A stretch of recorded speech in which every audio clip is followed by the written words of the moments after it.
비자금 의혹을 수사 중인 검찰이 오늘 롯데건설, 롯데케미칼 등 주요 계열사를 비롯해 모두 15곳을 추가로 압수수색했습니다.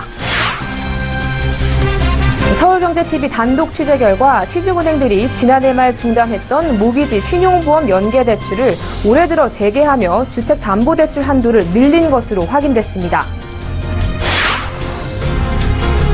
최근 영국 일간지 조사에서 브렉시트 찬성 의견이 더 우세하다는 여론조사 결과가 나오자 영국의 탈EU 공포에 우리 증시도 살얼음판을 걷고 있습니다. 영국계 자금 이탈 우려에 코스피는 어제 2% 가까이 하락한 데 이어 오늘도 0.36% 내리며 1970선에 머물렀습니다. 정부가 한국전력이 독점하고 있는 전력 소매 판매 분야를 민간에 개방하기로 했습니다. 또 정부는 화력발전사 5곳과 한국수력원자원 등 발전 공기업들의 상장도 추진할 계획입니다. 자세한 내용은 잠시 후 투데이 포커스에서 알아봅니다.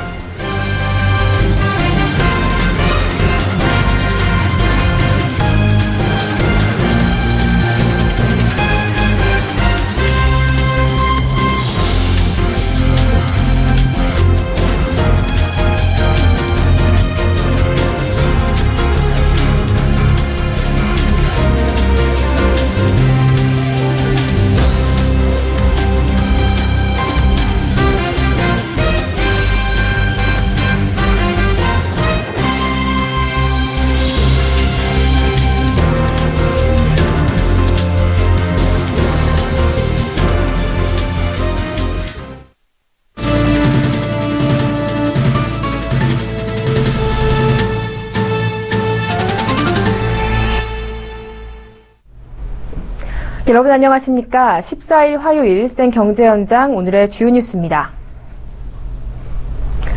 롯데그룹의 비자금 의혹을 수사 중인 검찰이 오늘 주요 계열사에 대한 2차 압수수색에 들어갔습니다. 검찰은 호텔롯데의 리조트 사업 부문 인수합병 과정에서 신동빈 회장 등 총수 일가가 비자금을 조성한 단서를 포착한 것으로 전해졌습니다. 박미라 기자가 보도합니다. 롯데그룹에 대한 1차 압수수색을 시작한 지 나흘 만인 오늘 검찰은 롯데 계열사 등 모두 15곳을 추가 압수수색했습니다. 압수수색 대상이 된 계열사는 롯데건설과 롯데케미칼, 롯데칠성음료 등 모두 10여 곳입니다. 허수영 롯데케미칼 대표이사 등에 대해선 출국 금지 조치도 내려졌습니다. 서울중앙지검 롯데수사팀은 오늘 검사와 수사관을 보내 컴퓨터 하드디스크와 회계장부, 계열사 내부 거래 자료 등을 확보한 것으로 전해졌습니다. 검찰은 1차 압수물 분석 결과 비자금 조성 의혹에 롯데건설 등 다른 계열사도 연루된 정황을 포착한 것으로 알려졌습니다. 이날 압수수색된 계열사들은 모두 롯데제주, 부여 리조트의 지분을 보유했던 주주회사들이라는 공통점이 있습니다. 검찰은 총수 일가가 롯데그룹의 지주회사격인 호텔롯데가 제주 리조트 등을 인수합병하는 과정에서 토지 가치를 부풀리는 등 가격을 조작해 부당이득을 취한 것이 아닌지 중점적으로 따져보고 있습니다. 검찰은 또 롯데케미칼이 해외에서 원료를 사오는 과정에 계열사를 끼워 넣어 가격을 부풀리는 수법으로 자금을 빼돌렸다는 의혹에 대해서도 수사 중입니다. 이번 수사 대상에 롯데건설이 포함되면서 제2롯데월드 인허가 비리 수사로 이어지는 것이 아니냐는 관측이 나오고 있습니다. 롯데건설이 제2롯데월드 시공사인 만큼 수사는 불가피할 전망입니다. 서울경제TV 박미라입니다. 검찰이 롯데그룹에 대해 전방위 수사에 나서면서 검찰 칼날이 제2롯데월드 특혜 의혹 등 정관계를 겨눌 것이라는 관측이 높아지고 있습니다. 검찰 주변에서는 MB정부 인사들에 대한 수사 확대 가능성도 배제할 수 없다는 분위기가 흘러나오고 있습니다. 이보경 기자가 보도합니다. 신격호 롯데그룹 총괄회장의 수건 사업인 서울 송파구 제2롯데월드.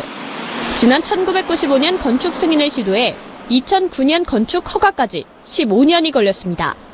제2롯데월드에서 5.5km쯤 떨어진 곳에 군용기지인 서울공항이 있어 초고층 빌딩을 지을 경우 국가안보와 비행안전에 위협이 된다고 국방부가 거세게 반발했기 때문입니다. 그러나 이명박 대통령 취임 직후 국방부는 활주로는 3도만 틀어도 되고 123층 높이도 위험하지 않다고 입장을 180도 바꿨습니다. 김영삼, 김대중, 노무현 정부에서 모두 무산된 사업이 MB정부 때 일사천리로 해결된 것입니다. 검찰은 현재 서울공항 활주로 각도 변경을 위한 공사를 주목하고 있는 것으로 확인됐습니다.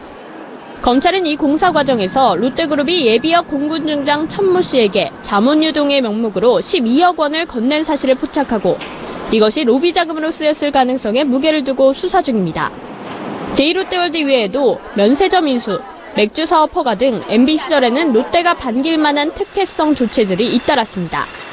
그 결과 MB가 집권한 5년간 롯데그룹의 계열사는 46개에서 79개로 총 자산 규모는 43조 원에서 83조 원으로 2배 가까이 늘었습니다.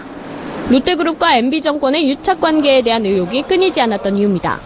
지금까지 의혹으로만 그쳤던 사실들이 이번 검찰 수사에서 사실로 드러난다면 MB정부 인사들로 칼날이 향할 수밖에 없을 것으로 보입니다. 서울경제TV 이보경입니다. 시중은행들이 지난해 말 중단했던 모기지 신용보험 연계대출을 올해 들어 다시 재개하며 주택담보대출 한도를 늘린 것으로 확인됐습니다. 은행에서 주택담보대출을 할 때 소액 임차인 보호를 위한 일정 금액을 LTV 한도에서 제외해야 하는데요. 모기지 신용보험을 활용하면 이 금액을 차감하지 않고 LTV 한도 전액 대출이 가능해 한도가 늘어나는 효과가 있습니다. 정훈규 기자가 단독 보도합니다. 국민은행은 지난해 10월 모기지 신용보험 취급을 중단했다가 지난 2월 다시 재개하며 주택담보대출 한도를 늘렸습니다. 이렇게 되면 서울은 3,200만 원, 경기 지역은 2,700만 원 각각 한도가 늘어납니다. 신한은행도 이 같은 방식으로 지난해 말 한도를 줄였다가 올해 2월부터 5년 고정금리 대출에 한해 한도를 늘렸습니다. 우리은행과 기업은행의 경우 올해가 시작되자마자 가장 먼저 주택담보대출 한도를 확대한 바 있습니다. KB 하나은행은 현재 아파트에 한해서만 모기지 신용보험을 연계하고 있는데 타은행들이 한도를 늘리는 추세라 아파트 외 주택까지 대상 확대를 검토하고 있습니다. 시중은행들이 지난해 말 모기지 신용보험 연계를 중단해 대출 한도를 줄인 것은 미국의 금리 인상을 앞두고 가계부채 증가 속도를 늦출 필요가 있었기 때문입니다. 가계부채의 증가 속도는 여전히 우려스러운 상황이지만 은행들이 한도를 다시 늘린 데는 역설적으로 소득심사를 강화한 정부의 가계부채 억제 대책이 한몫을 했습니다.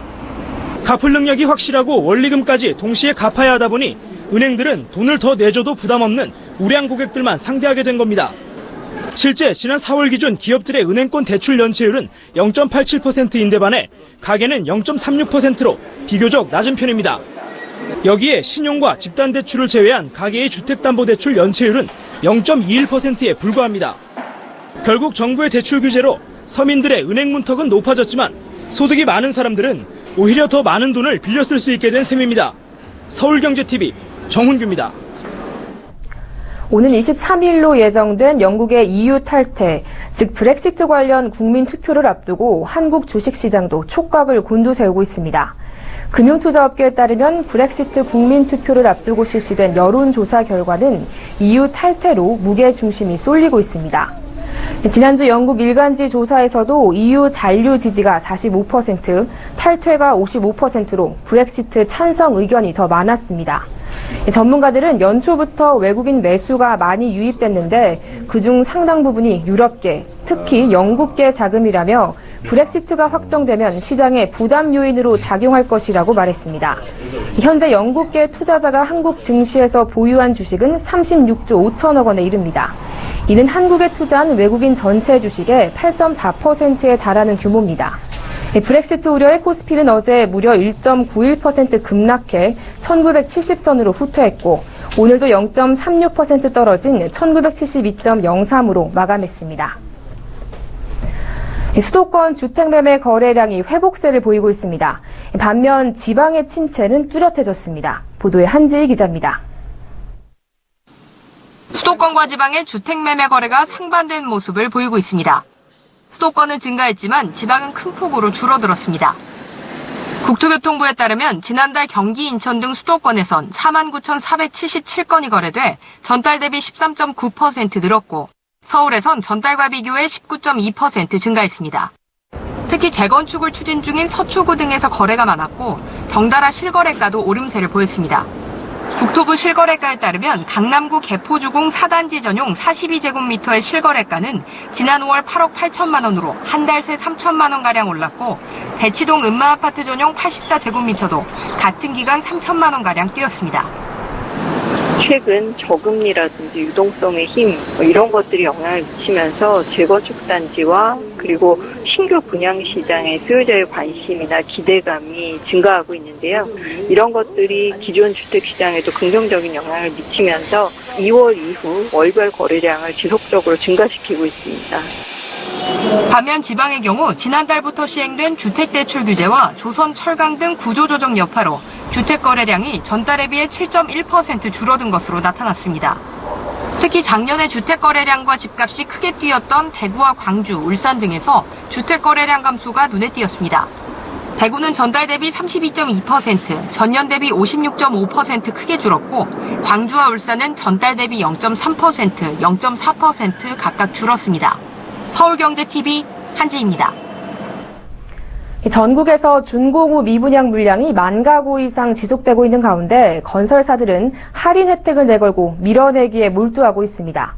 일부에선 넓은 평형이 작은 평형보다 싸게 할인 분양되는 경우도 나오고 있습니다. 정창신 기자가 취재했습니다. 지난 2010년 7월 입주를 시작한 서울 강서구 화곡동의 한 아파트. 최고 18층 3개 동, 전용 112에서 181제곱미터, 총 159세대 규모로 10% 정도 미분양됐습니다. 이 아파트는 미분양 해소를 위해 분양 가격 대비 최고 42% 할인 판매에 나섰습니다. 할인 물량이 워낙 또 반응이 좋다 보니까 1,350에서 80, 1,400 조금 안 되는 걸로 지금 진행하고 있는 걸 알고 있습니다. 할인 혜택을 받으면 일부 세대에선 큰 평형 아파트가 작은 평형보다 싸게 살 수 있는 경우도 나오고 있습니다. 이 단지 초기 분양가는 3.3제곱미터당 2,200만 원. 당첨자들은 43평형의 경우 9억 4천만 원을 주고 입주했습니다. 할인하는 세대 중 52평형의 경우 7억 300만 원대입니다. 10평형 정도 더 큰 세대가 2억 원 넘게 저렴한 셈입니다. 시행사는 초기 분양자와 마찰이 우려되는 만큼 상담실장과 동행해야만 샘플하우스를 볼 수 있다고 강조하기도 했습니다. 업계에선 입주 시점까지 미분양 물량은 대형 평형인 경우가 많다는 설명입니다. 미분양 할인 혜택만 보고 샀다가 아파트 값이 오르지 않는 리스크는 없는지 꼼꼼히 따져봐야 할 대목입니다. 서울경제TV 정창신입니다.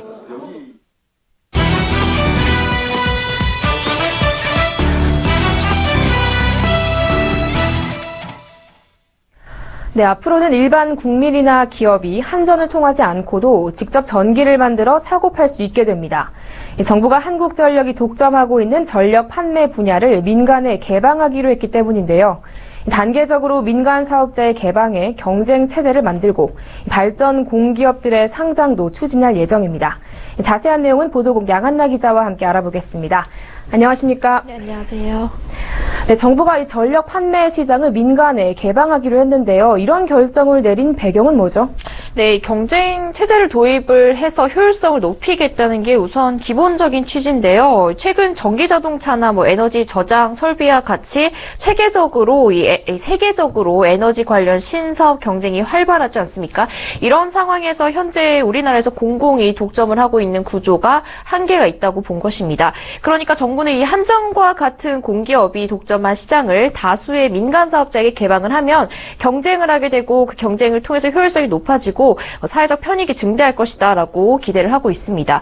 정부는 에너지 분야 효율성을 더 높이기 위해서 시장 개방도 하겠지만 또 업무와 역할이 비슷한 공공기관들의 구조 조정을 병행을 해서 이걸 일원화를 시키겠다는 방침도 내놓고 있고요. 또 한전의 발전 자회사와 에너지 공기업 총 8곳의 증시 상장도 진행할 예정입니다. 네, 상장 얘기하셨는데요. 한전의 발전 자회사들 그리고 한국수력원자원 같은 우량 공기업들을 지금 상장한다는 건가요? 네, 그렇습니다. 이 남동 발전을 포함해서 이 화력 발전사가 5곳이 되고요. 여기에 한국수력원자원, 한전 KDN, 가스기술공사 등 이 8곳을 코스피에 상장을 하겠다는 겁니다. 지분의 20에서 30% 범위 내에서 상장이 추진이 되고요. 또 민영화의 논란을 막기 위해서 공공지분을 최소 51% 유지되는 식으로 혼합소유제 방식으로 상장을 하기로 했고요. 또 기업 가치나 주식시장 상황을 봐가면서 내년 상반기부터 순차적으로 기업 공개를 시작하기로 했습니다.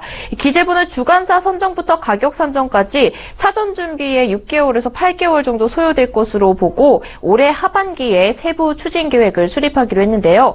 작년 말 조세재정연구원의 연구 결과에 따르면 한전이나 가스공사, 지역난방공사, 한전 KPS, 한전기술 등 이 5개의 에너지 공기업이 상장이 됐는데 상장을 하고 나서 투명성이나 상업성, 투자 접근성 등이 개선이 됐다라고 연구 결과를 내놓고 있어서 정부가 지금 상장을 시키려는 공기업들도 역시 상장을 시키고 나면 경영 투명성이라든지 재무 구조가 개선이 되고 투자 여력이 확보된다고 기대를 하고 있습니다. 네, 그러니까 시장은 개방을 하고 또 에너지 공공기업들은 이제 구조조정을 하겠다는 이야기인데요. 지금 구체적인 로드맵은 산업부가 주관을 해서 올해 안에 발표할 예정인데 네. 지금까지 나오는 로드맵 어떤 내용이 있습니까? 네, 우선적으로 한국전력이 독점을 하고 있는 이 가정용 소매전력 판매를 민간에 개방을 하기로 했죠. 이 미국이나 유럽, 일본에서는 이미 오래전부터 시행을 하고 있는 제도인데요. 이렇게 되면 전력의 전화나 인터넷 케이블 TV 서비스 등을 묶어서 다양한 결합 상품이 나올 수 있습니다. 또 여기에 대한 구체적인 개방 일정은 산업부가 올해 중 발표할 예정이라고 합니다. 또 한국가스공사가 독점하고 있는 가스 도입을 하거나 도매에서 파는 이 분야도 민간에 개방을 할 예정인데요. 기존에 계약된 물량을 고려해서 2025년부터 단계적으로 확대한다는 방침입니다. 이 밖에도 한전기술의 원전 상세 설계 업무에 대해서도 민간에 개방이 되고요.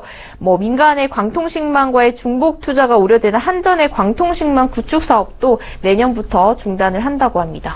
네, 또 좀 전에 구조조정도 병행이 된다고 했는데요. 어디가 없어지고 또 어떤 업무가 통폐합되는 거죠? 네, 정부는 우선 기초전력연구원과 국립생태원 등 이 5개의 기관을 폐지하기로 했고요. 석탄공사와 강물자원공사도 사실상 폐지 수순을 밟을 것으로 보입니다. 비효율의 원인으로 지목된 중복 업무들을 일원화시키는 건데요. 전기안전공사와 한전이 함께하고 있는 전기설비 점검은 전기안전공사가 담당을 하고 한수원이 현재 운영 관리하고 있는 발전용 댐 10곳은 다목적 댐을 운영하고 있는 수자원공사가 다 맡게 될 전망입니다. 네, 우량 공기업들의 대대적인 조정이 이루어지고 있는 모습인데요. 예상되는 변화 어떤 것들이 있습니까? 네, 이 석탄공사의 인력 감축이 시작되면 정부가 가격을 통해서 이 석탄과 연탄의 수요를 줄여나갈 방침인데요. 이렇게 되려면 석탄이나 연탄의 가격이 점차 높아질 것으로 예상이 됩니다. 대신에 정부는 이 연탄이 주로 서민들이 쓰는 연료임을 감안해서 저소득층에게는 연탄 쿠폰 지원 금액을 늘리기로 했습니다. 그리고 아까도 말씀드렸지만 이 우량 공기업들이 상장이 되기 때문에 이 상장이 되고 나서 투자 여력이 확보가 되면 에너지 신산업이나 발전 설비에 대한 투자가 늘어날 것으로 기대가 되고 있습니다. 네, 정부가 전력 소매를 민간에 개방하기로 했는데요. 구체적인 내용과 예상되는 변화에 대해서 보도국 양한나 기자와 함께 알아봤습니다. 오늘 말씀 잘 들었습니다. 고맙습니다. 네, 감사합니다.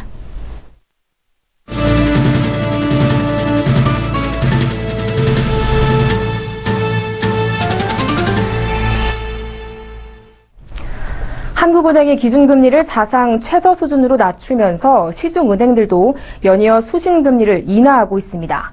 NH농협은행은 오늘 일반 정기예금과 자유적립 정기예금의 금리를 연 1.05%에서 연 1%로 0.05%포인트 내렸습니다. 입출식 예금 금리도 잔액 1,000만 원 이상 3,000만 원 이하의 경우 연 0.25%에서 0.2%로 0.05%포인트 낮아졌습니다. 한국시티은행도 자유 입출금 예금의 금리를 인하했습니다. 참 착한 기업 통장은 잔액 1,000만 원 미만인 경우 금리 연 1%에서 0.01%로 0.09%포인트 낮췄고 비즈니스 A 플러스 통장의 금리는 연 0.2%에서 0.1%로 절반으로 떨어졌습니다. 지방은행도 금리 인하에 나서고 있습니다.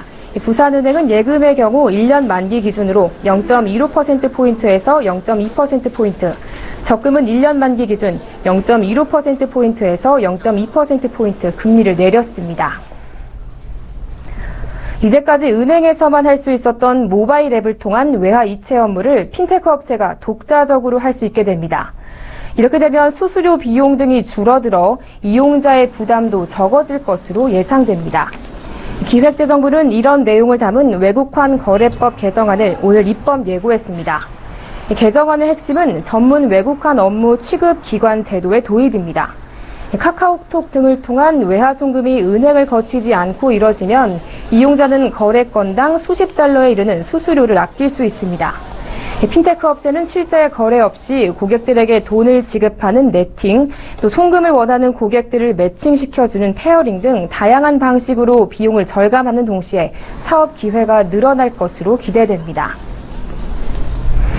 청년층이 체감하는 실업률은 34%에 달하고 체감 실업자 수는 179만 명이라는 연구 결과가 나왔습니다. 현대경제연구원이 최근 발표한 보고서에 따르면 지난해 8월 기준 청년층 공식 실업률은 8%, 공식 실업자는 34만 5천 명입니다. 하지만 보고서에서는 공식 청년 실업자에 아르바이트를 하면서 다른 직장을 구하는 청년 취업 준비자와 입사시험 준비생, 비자발적 비정규직, 그냥 쉬고 있는 청년 등을 포함하면 청년 체감 실업자는 179만 2천 명, 실업률은 34.2%에 달한다고 분석했습니다. 청년 체감 실업률은 남성이 37.1%로 31.4%인 여성보다 높았습니다. 이 보고서는 정부 차원에서 청년 고용의 특수성을 고려해 추가적인 고용 보조 지표를 개발하고 체감 실업자의 특성에 맞춰 청년 고용 정책을 구체화해야 한다고 강조했습니다. 예금자 보호법 시행령 개정안이 국무회의를 통과함에 따라 오는 23일부터 변액보험도 예금자 보험 대상이 됩니다. 이 변액보험은 투자 실적에 따라 나중에 받는 보험금 액수가 달라지는 상품이어서 그동안 예금자 보호 대상에서 제외됐었습니다. 이번 개정안으로 변액보험도 최저 보장 보험금에 한해 일반 보험과 같은 기준으로 예금 보험료를 부과할 수 있게 됐고 최대 지급 한도는 5천만 원까지입니다. 부실할 책임이 있는 이해관계자의 조사 거부, 방해 시 과태료 부과 기준은 상향 조정됐고 설명 의무 위반에 대한 과태료 부과 기준도 신설했습니다. 이 밖에 개정안에는 예금보험기금 출연금 납부 대상 개선, 출연금 산정 기준 개선, 예보료 부과 기준 개선 등의 내용이 포함됐습니다. 한국토지주택공사가 인천 영종도 점포겸용 단독주택용지의 청약 접수를 하루 연장했습니다. LH에 따르면 어제부터 청약 접수를 받은 점포겸용 단독주택지 177필지 모집에 수만 명이 참여하는 등 청약 신청자가 폭주했습니다. 실제로 일부 지번에선 4,000대 1이 넘는 경쟁률을 보이고 있고 전 필지에서 수십 대 1의 경쟁률을 기록하고 있습니다. LH 청약 접수 사이트에는 접속 대기 인원이 1,000명을 넘는 등 접속에 어려움을 보이고 있습니다. 이에 따라 LH는 기존 청약 마감을 오늘 오후 4시에서 내일 오전 10시로 연장한다고 밝혔습니다. 업계에선 점포겸용 단독주택 용지는 전매 제한이 없어 당첨만 되면 수천만 원의 프리미엄을 붙여 팔 수 있기 때문에 단기 투자자들이 대거 몰리고 있다는 분석입니다. 우리나라 가구당 평균 순자산은 3억 6천만 원으로 4분의 3이 토지와 건물 등 부동산에 묶여있는 것으로 나타났습니다. 서울 가좌, 상계 장암, 인천 주안 등 행복주택 1,638가구의 입주자 선정 결과 청년층은 82%, 고령자 등은 18%로 집계됐습니다. 서울 강남권을 비롯한 주요 재건축 아파트의 가격 상승세가 이어지는 가운데 금융당국이 재건축 시장과 관련한 대출 동향을 중점 점검하기로 했습니다. 개인종합자산관리계좌 ISA가 출시 3개월 만에 2조 원을 돌파했습니다.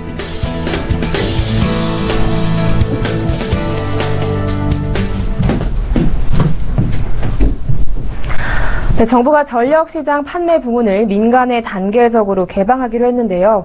소비자의 선택권이 확대될 수 있다는 기대가 있는 반면 민간 사업자는 공공성보다는 수익성을 우선으로 두는 만큼 전기요금 인상으로 이어질 가능성이 높다는 우려도 나오고 있습니다. 생경제 현장 여기서 마칩니다. 시청해주신 여러분 고맙습니다.